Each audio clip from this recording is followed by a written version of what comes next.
Hello and welcome to the presentation today of the science of employee referrals.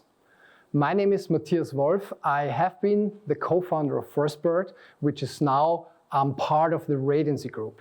The one or other knows probably the brand of FirstBird from previous recruiTECH events in Hungary or also in Romania, that we are focusing on the employee referral side of things. And with Radiancy, which is a global talent acquisition cloud provider, we have been joining forces last year to become the leading talent acquisition cloud provider.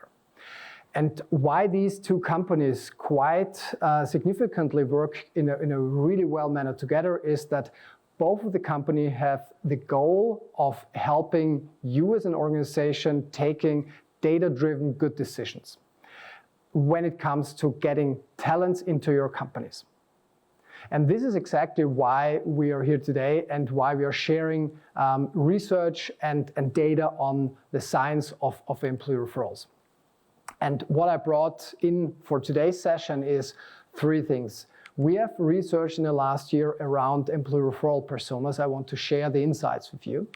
The second one, we ran a global benchmark survey for the last years. We did it again, and we share you insightful findings of this. And we show you research on the strength of the weak ties. Let's kick it off probably with a slide that is not related to referrals in general, but to a very generic observation of the candidate market. And that's probably also one of the reasons you have tuned in today. There is a kind of a new urgency to even more invest into WorkTech or HR tech, meaningful tools to increase your and overcome the talent shortage in the market. Because not only the demographics are showing that, especially for example in the German-speaking region, by 2030, 5 million of the people in the workforce are quite frankly missing. Also the global shortage is huge in the US and the European countries, and that's probably the same in your countries as well. And this is not only through a demographic shift, but Corona has accelerated this movement as people are not wanting to work. They have other priorities like family first. So we're losing also next to demographic to different other factors, a part of the workforce population due to other reasons. Therefore, you as an organization need a really strong, competitive and compelling reason how to attract talent. And employee referrals can be a very vital part of that recruiting mix to attract new talent into your organizations. Because we are targeting a passive candidate market and because there is I think, a variety of quality how employee referral programs are managed. And I'm trying to give you more insights and value how you can leverage the power of your employee referral program with today's session. So we all know that employee referrals are a very valuable source why this has been included in the recruiting mix.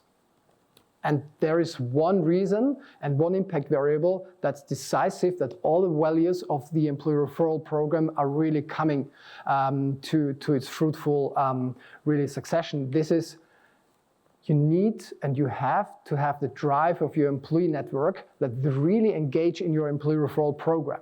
And if this is not the case, and that's been what the majority of organizations are telling us, that only a very small fraction of the employees take regularly part in an employee referral program. And regularly means giving one referral per quarter. And 95% of your population is on average inactive. So they are not participating in an active manner in your employee referral program, and you miss that activity. And what we have been focusing on now, how can you address this 95% inactivity with strategies to activate your employee brand ambassador network to create value out of it. And one of the, I think, very traditional views is that companies have started to increase the reward bonus amount of how much they pay for a successful hire. But we know there is no significant correlation between paying more rewards out and getting more referral hires in.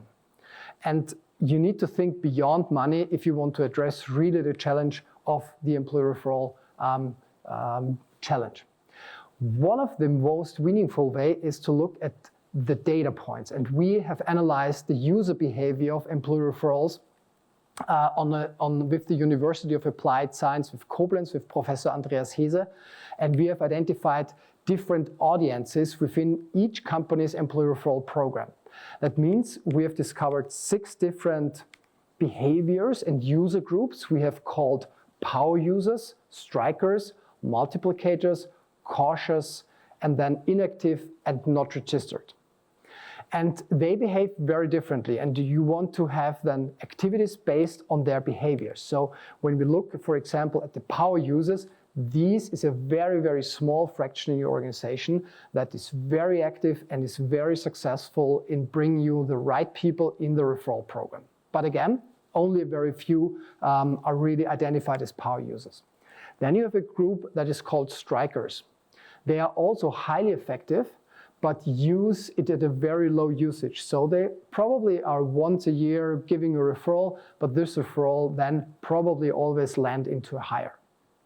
The third target group are multiplicators. So these are people that share jobs online, they talk about your company in communities and generate a lot of awareness, but probably not the right hires. So they're great in getting your brand out. The fourth group is a very cautious group of employees in there that are not sure if they have the right candidates they like to refer, and they don't know probably how it works, and they need to be reassured. And the last 2 target groups are the inactive that have probably registered and are looking at the tool and the technology of referrals, and the ones that are not even interested and not taking part. So with these 6 user personas, we know, and if we look at that on a matrix, that we have different behavior types that we can address based on high activity, low impact, or high impact and low activity. And with this depiction, what we can now look at is what kind of strategies can we do to address the different persona groups. And there is no one strategy to improve it. So there are different ones. And we divide them into 3 groups. So there are things that you want to retain. There are activities where you need to lead. And then there are activities, we call them, you need to activate user groups. And this is something true for all the different persona audiences we have just seen on the slide before. And I think for the users, and we can identify them based on the user behavior in our technology, who they are, and then target really appreciation campaigns to really foster their behavior that they have been already showing, to really create and really sustainable way manage their behavior also in the future, that they take part very actively.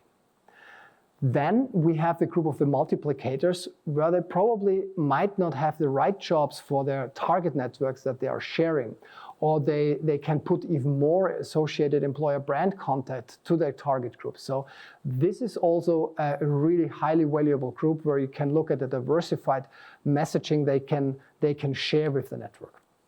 Then we have the cautious, where we need to do a lot of reassurance and also communication to assure that they know how they can use it, how to give a referral, and that they are sure that they can just try very, very, very safely the referral program out without having and seeing any negative impacts on their reputation.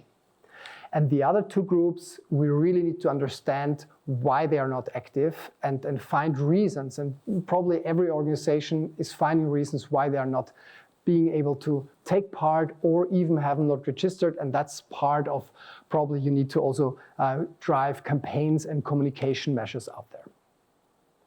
So this is one piece of research we have been gathered that we can lay over and really also drive engagement forward.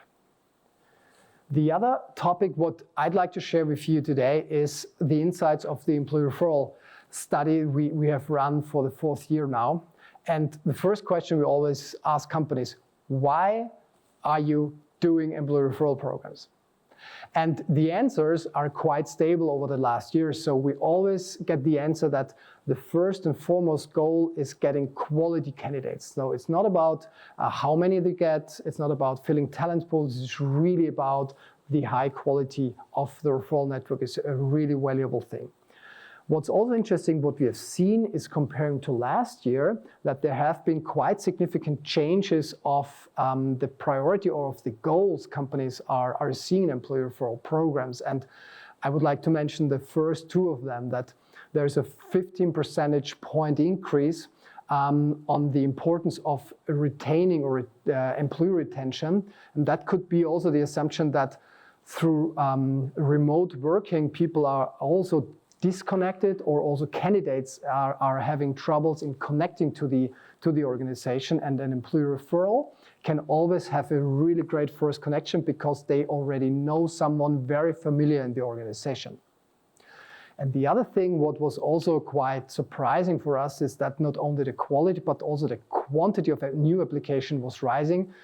Also, our assumption is to interpret that companies having already significant challenges in finding applicants at all through other channels, and employee referrals are not only focusing on the quality, but also generating more quantitative application for organization. So interesting statistics here. And do we deliver, or do employee referrals deliver on the very first assumption that the quality is there? So 69% of the respondents said yes, it's a very high or a high quality of application that they are getting through an employee referral program.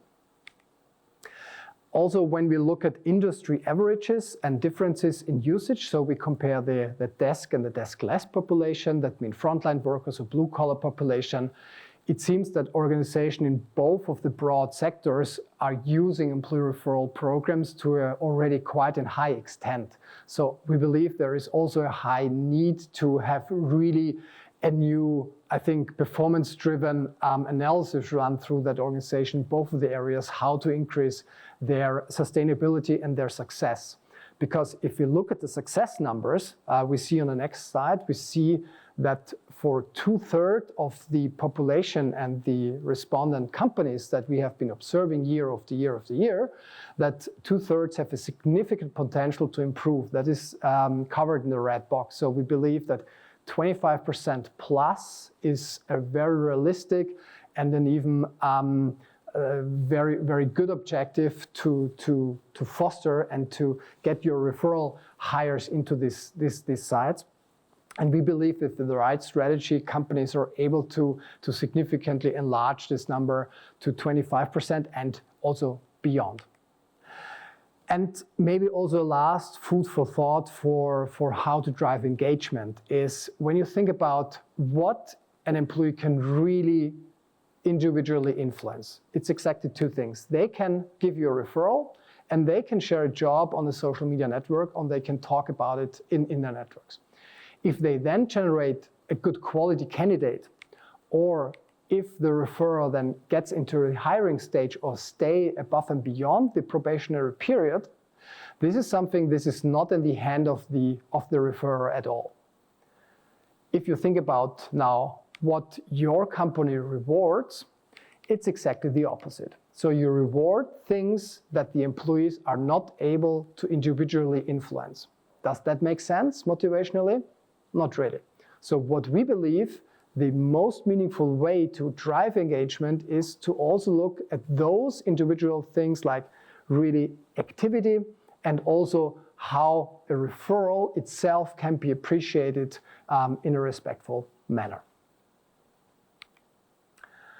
The third part on the science of employee referrals is not based on our own research and data, but is based on Mark Grunewalder's research done in the year 1973, which has been published in the Journal of Sociology, and it's around the theory and the strength of the theory of the weak ties, meaning he argues that there is new opportunities and even more potential in those networks that are not that connected to you than your very, very close network contacts. And this seemingly paradoxon have been used in a lot of studies, and there was a really interesting study done by a research scholar from the for the MIT on LinkedIn that involved the same logic and looking at the strength of the weak ties and running an experiment on the recruiting end, that with weak ties on LinkedIn, on 20 million users creating new connections they haven't really known, that created in the end 600,000 new hires. And now if you run and look at it a little bit at that LinkedIn study, we can also understand the value of the weak connections. So the one decisive interesting factor what came out of those studies is that people tend to refer more not the closest network, but the network they are not that familiar. So it's more or less the second, the third grade or tier connections. It seems that men have to have larger professional networks they run, but women, the connection of women tend to be more of a higher quality when it comes to creating and finding a new job. And the value of the weak ties seem to work in more technology-driven organizations, even more than in other industries. So these were kind of the three main findings here. And probably let's look at why the close connections are not that helpful, and having also the assumption around that is one of the things is that you have you would like to protect your reputation if you give a referral. So when you have a really close relation to someone, you have a double risk of referring someone to an organization where the one then tells you probably the organization is not that well how you described it, and then you also have a reputation of probably bringing a candidate that you have greatly referred that is not performing. So this is a kind of what we call the cost of making failed matches, and this is a kind of a potential risk for any referrer in the organization, that they refer someone where in the end the fit is not there. And therefore it's much more convenient to do that with 2 or 3rd grade connections than with your very close network. And the other idea is probably with your very close connections you know already a lot of their strength, but you also know a lot of their weaknesses.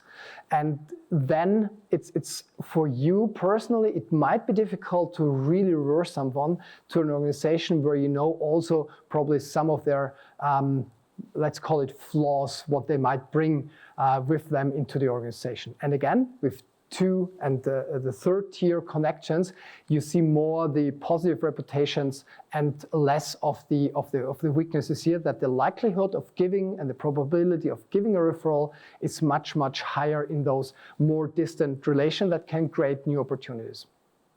Now you might ask, why is that all relevant for an employee referral program? And I would like to give you one answer. So think about the power of the social media networks your employees have. They drop a job of your company, they share it on any social media network out there, and you have a lot of contacts that you don't, that you are not very close or you don't know that well. And this is the power where you can not only in an employee referral program use the direct referral opportunity, but also just sharing the employer brand, and jobs in very loose social media networks can already create a very valuable, insightful new hire. If you're interested to gather more of the data, feel free also to download with this QR code on your screens the Global Referral Benchmark Study of 2022. We are just in the making of 2023, but the results are very insightful, and you can benchmark and have more data-driven, insightful information beyond today's presentation here. And we hope that you find the presentation useful. If you would like to more, also reach out to me personally on LinkedIn or via email. And looking forward to meeting and seeing you all probably online or in person again. Thank you much for tuning in, and have a great day.